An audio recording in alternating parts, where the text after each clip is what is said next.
반갑습니다. 제 이름은 김정태라고 합니다. 저는 사회적 기업 투자하고 컨설팅하고 있는 미스크라는 회사의 대표를 맡고 있습니다.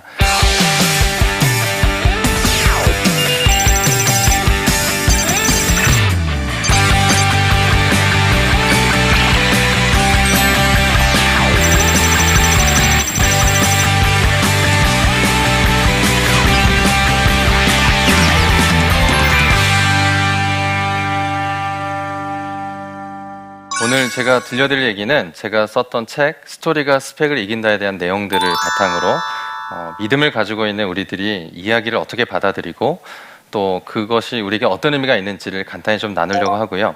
혹시 그 자녀분들이 이렇게 학교에 다니는 자녀분들이 있는 분들에게는 이 스토리라는 것을 어떻게 준비해야 될까, 또 직업을 준비할 때 어떻게 활용할 수 있는지 제가 좀 간단히 말씀을 드리도록 하겠습니다.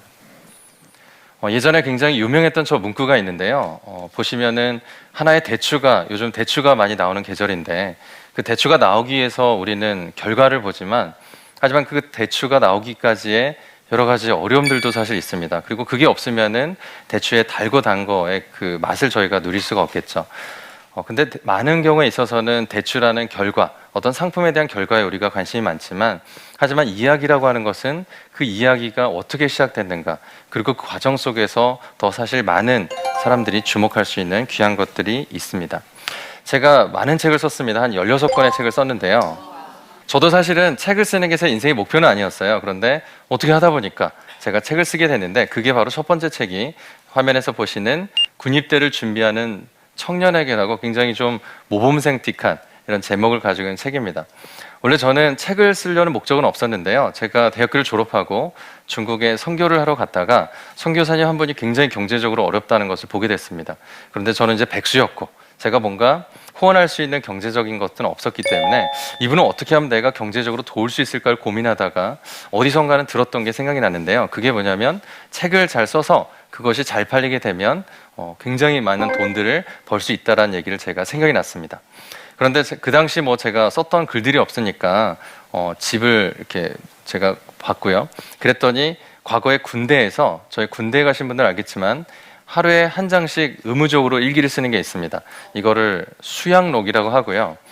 대부분 군대 기억에 대해서 좀 이게 힘든 것도 있기 때문에 많은 분들은 제대를 할 때 막 찢어버리거나 불살라버리거나 대부분 이제 작별을 하고 옵니다. 근데 저는 어떻게 하다 보니까 그게 집에 왔던 거죠. 그리고 분량이 이만큼 됐어요. 와, 이거를 내가 좀 편집을 해가지고 어떤 책을 만들어서 군대에 들어가기 전에 굉장히 두려움이 있는 특히 크리스천 형제들에게 이거를 보여주면 좋겠다라고 제가 편집을 했죠. 그래서 출판사에게 제가 기획서를 간단히 만들어서 저 원고를 출판사에 냈습니다. 여러분들이 출판사 대표나 편집장이라고 생각하시면 여러분들 어떤 반응이 있었을 것 같습니까? 어땠을 것 같으세요? 군입대를 준비하는 청년에게란 이런 제목들, 또 내용들은 어떤 반응이 있었을까요? 저는 이제 잘 모르니까 굉장히 많은 기대들을 하고 접촉을 했지만, 사실 30군데가 넘는 출판사가 아예 연락을 안 주거나 혹은 이거는 전혀 시장성이 없다라는 얘기를 해주셨습니다. 자, 웬만하면 그런 지점에서 사실은 제가 뭔가를 했을 때 그거를 포기했을 것 같은데, 제가 이상하게 포기하거나 혹은 상처를 받지 않았다는 것을 제가 발견하게 됐죠. 여기서 굉장히 중요한 포인트가 있는데요. 왜 그랬을까요? 바로 나를 위한 것이 아니라 누군가를 돕기 위해서, 누군가를 위해서 뭔가에 대한 이야기를 만드는 과정 속에서 내 것이 아닌 그런 부분에 대한 것들이 제가 포기하지 않게 됐죠. 그래서 30몇 번째 출판사가 제 책을 받아서 보시다시피 출판하게 됐고요. 그게 저에게 지금 한 15권의 책을 쓰거나 번역했던 저에게 가장 작은 시작이었습니다. 자, 이런 이야기들을 아마 많은 분들이 다 가지시고 있으실 것 같고요. 그리고 시간이 날 때 친구분들과 함께 커피숍에 가셔서 뭘 하시죠? 네, 수다라고도 하고요. 제가 오늘 주제로 하면은 사실 스토리 혹은 이야기라고 하죠. 혹시 친구분들을 만날 때 그 수다를 떨기 위해서 그 전날 밤부터 시나리오 대본을 준비하는 분 계십니까? 아니요. 준비도 안 하고 가세요? 네. 그러면 가서 어떻게 되시나요? 즉석에서, 그렇죠. 굉장히 자연스럽게 나오게 되는 게 바로 이야기죠. 그래서 이야기라는 것은 꾸밈이 없고요. 그리고 그게 바로 나의 모습이고, 그리고 저희들은 얼마든지 그런 이야기를 나눴을 때 사람들에게 집중할 수 있고 그다음에 주목할 수 있다고 생각합니다. 이런 부분들을 학창 시절에 있는 우리 재학생들이 어떤 직업이라든지 또 학교를 진학할 때 활용할 수 있는 방법도 있지만 사실은 일반적인 회사라든지 여러 가지 모습 속에서 이야기가 가진 그런 힘들을 많이 발견할 수가 있겠죠. 한 가지 더 이야기를 들려드리면 제가 결혼했을 때 이야기입니다. 결혼 혹시 하신 분들 많이 계신 것 같은데 결혼식 때 어떻게 특별하게 기억나는 결혼식이 계신 분 계십니까? 본인 결혼식 말고요. 본인이 갔던 결혼식인데 10년이 지나도 잊혀지지 않은 혹시 결혼식 기억나시나요? 아마 기억나기 굉장히 어려울 겁니다. 설렁탕을 먹었는데 거기에 뭐 바퀴벌레가 나왔다든지 이 정도가 아니면 사실은 그게 이 사람 결혼했나? 굉장히 좀 모를 정도죠. 근데 저는 여태까지 제 결혼식을 여전히 기억하는 사람들을 많이 만나고 있습니다. 왜냐하면 바로 이야기가 있기 때문에 그렇죠. 결혼식을 할 때 한번 욕심을 냈습니다. 어차피 한 번 하는 결혼에 뭔가 이야기를 담아서 많은 분들에게 저희가 좋아하는 이야기를 나눠주고 싶었고요. 그 아이템을 공정무역이라는 것을 뽑아가지고 하객분들에게 물론 식사도 대접했지만 공정무역 커피라는 것을 저 화면에서 보시다시피 저와 아내가 커피 농부처럼 이렇게 좀 사진도 찍고요. 700개의 세트를 만들어서 거기 있는 분들에게 모두 그거를 나눠드렸습니다.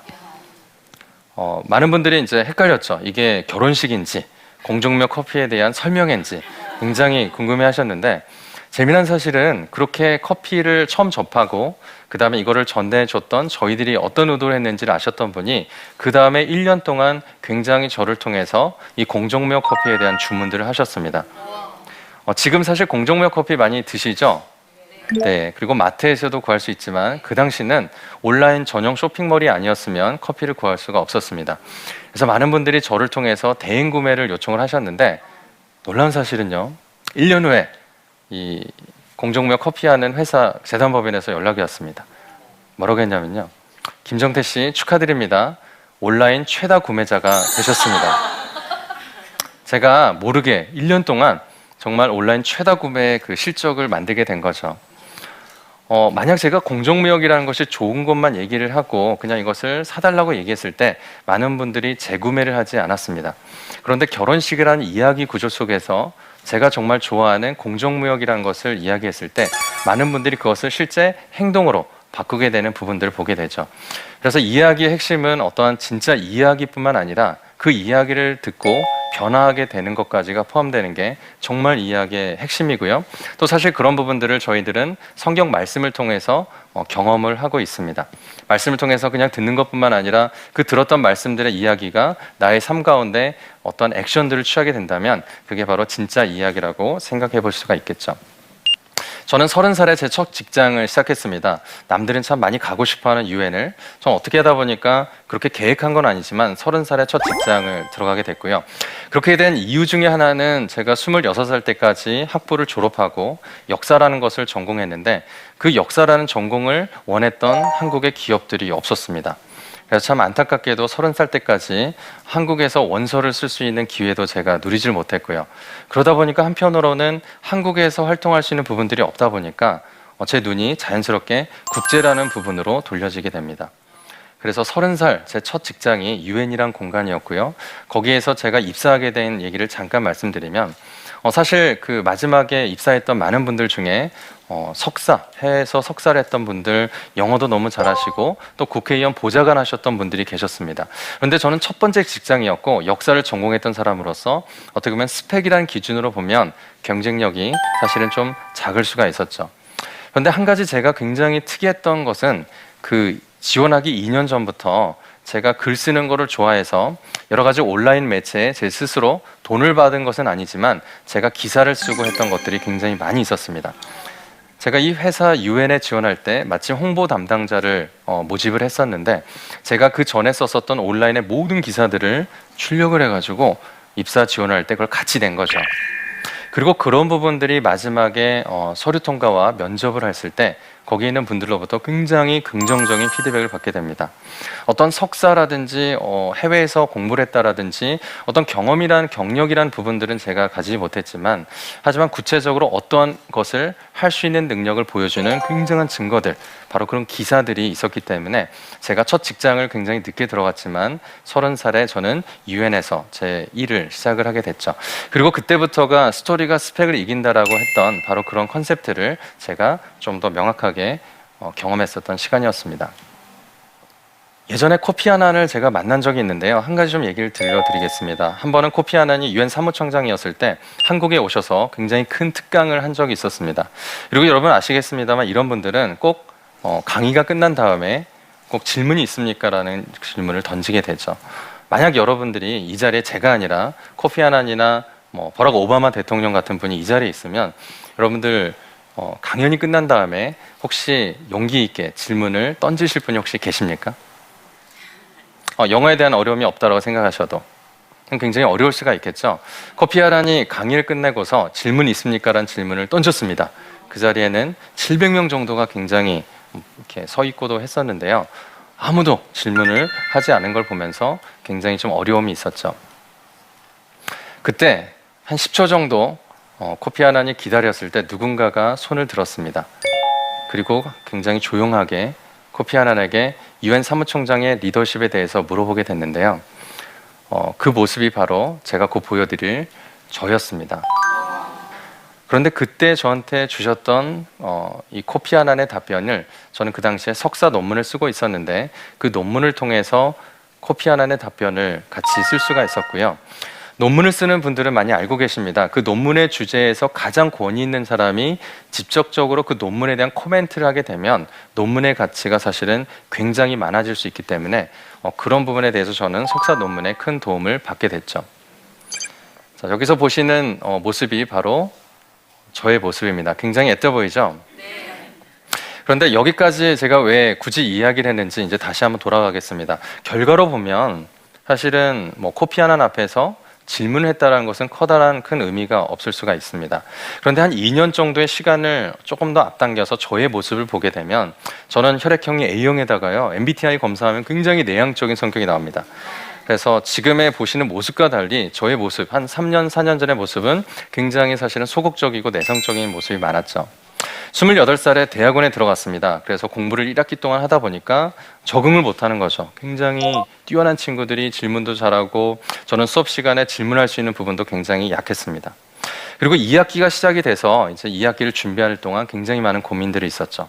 내가 정말 2학기, 앞으로 3학기, 4학기도 생존할 수 있을까 그런 고민이 있다가 내가 정말 잘할 수 있는 거가 많이 없구나. 하지만 내가 작은 것부터 잘할 수 있는 부분이 있겠다라는 생각이 들어서 제가 선택한 거가 바로 모든 수업 시간마다 첫 번째 질문을 일단 시작해 보자라고 결심하게 됐죠.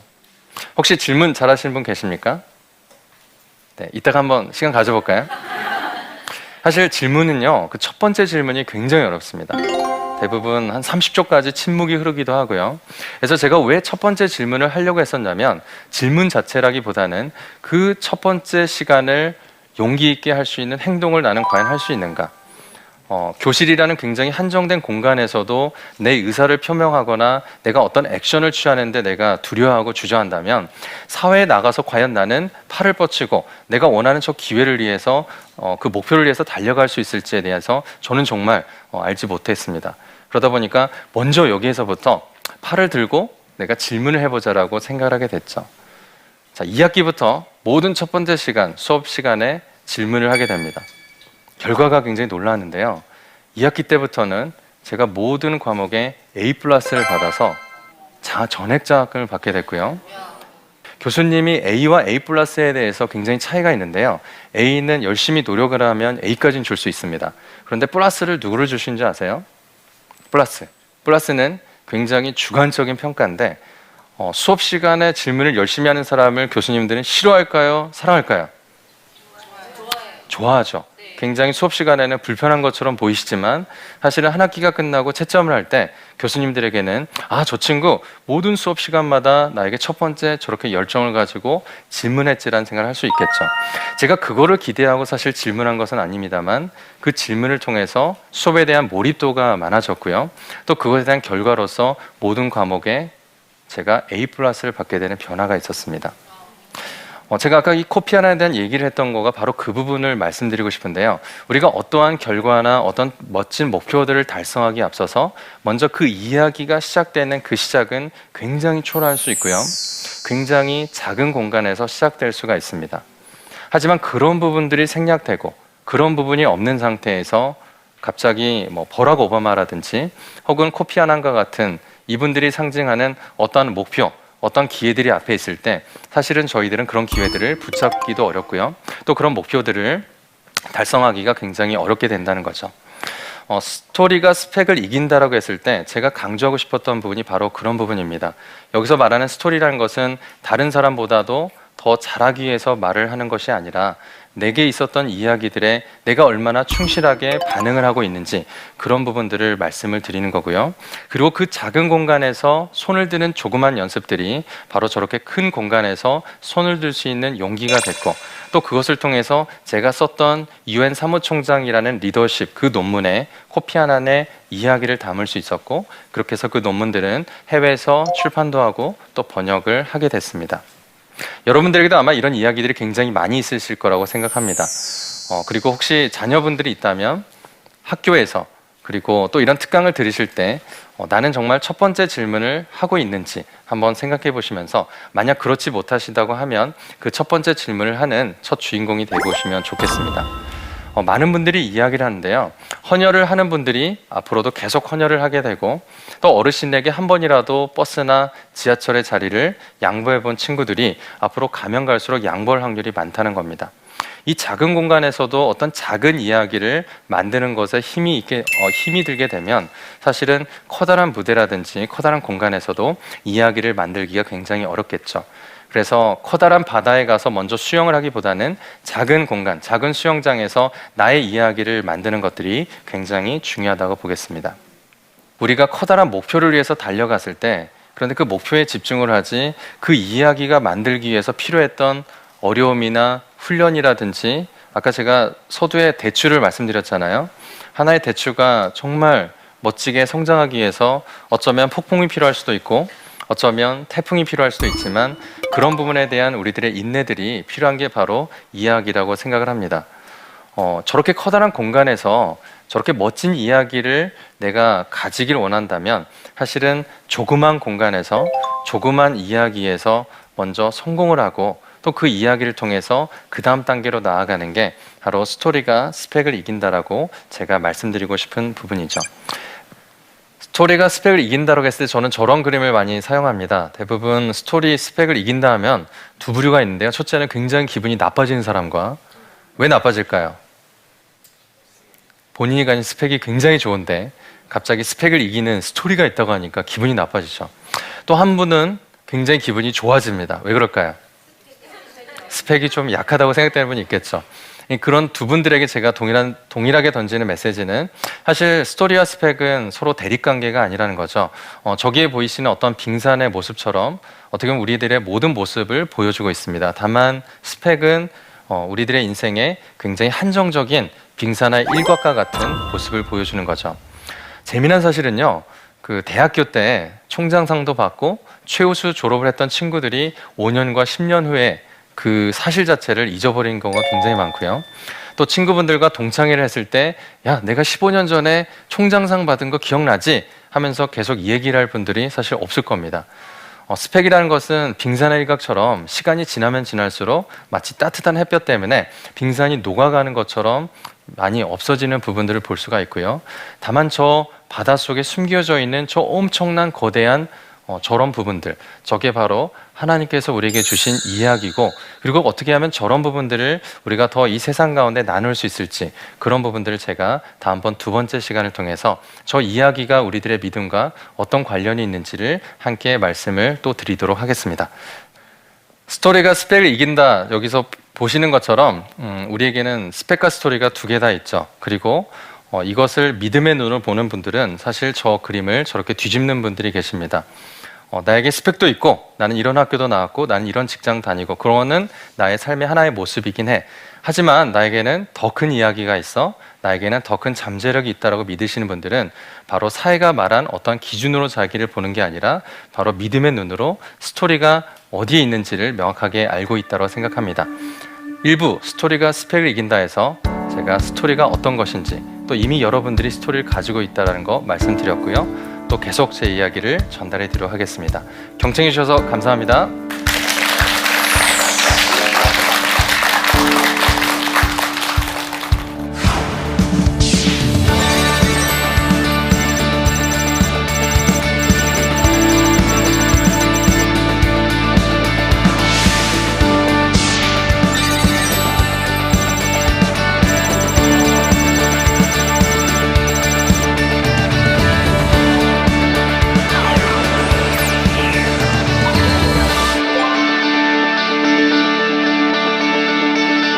제가 영상으로 질문을 받은 게 있는데요. 한번 어떤 질문인지 보고 또 제가 답변을 드리도록 하겠습니다. 지금 제 삶에서 어떻게 어떤 스토리를 만들어야 되는지 예를 들어서 좀 설명을 해주셨으면 좋겠습니다. 네, 어떻게 이야기를 만들 수 있는지 굉장히 커다란 질문인데 제가 작게 한번 답변을 해드리겠습니다. 여러분들 소설을 읽거나 영화를 보러 가시면요, 이야기의 구조를 발견하시게 될 거죠. 혹시 그 이야기의 구조가 어떻게 되는지 혹시 기억나십니까? 이야기가 되기 위해서 필요한 몇 가지 단계가 있죠. 어떤 게 있을까요? 곧바로 등장인물이 갑자기 그 악의 화신과 결투를 하지는 않습니다. 항상 시작은 어떻게 되죠? 뭔가 사건의 발단이 필요하겠죠. 그리고 대부분 이야기 구조에서는 그 발단이란 것은 어떤 문제의식에서부터 시작을 하게 되죠. 문제의식이 없게 되면 이야기가 발전을 할 수가 없습니다. 그래서 저는 우리 학생분에게 이렇게 답변을 드리고 싶은데, 일상에서 만나게 되는 소소한 불편들, 소소한 문제의식을 가지고 충분히 내가 가지고 있는 오병이어와 같은 역량들을 어떻게 내가 꺼내놓을까, 그 관점을 가지시게 되면 아까 말씀드렸듯이 작은 공간에서 만든 작은 이야기는 또 다른 공간에서 커다란 이야기로 발전할 수가 있겠습니다. 그런 무수한 이야기들에 대한 노력을 하게 되면 커다란 공간, 커다란 도전들, 또 커다란 이야기들을 만들 수 있기 때문에 바로 작게 시작하고 그 내가 생각하는 문제의식에 내가 가지고 있는 오병이어를 어떻게 내놓고 또 어떻게 도전할 것인지 한번 생각해 보시면 좋겠습니다. 작은 이야기들을 내가 할 수 있는 수준에서 일단 도전하는 것들이 저는 굉장히 필요하다고 생각합니다. 누구나 가지고 있는 그 이야기, 하지만 그 이야기를 용기를 내서 꺼낼 수 있다면 바로 그 이야기가 저는 세계를 변화시킬 수 있다고 생각합니다. 경청해 주셔서 감사합니다.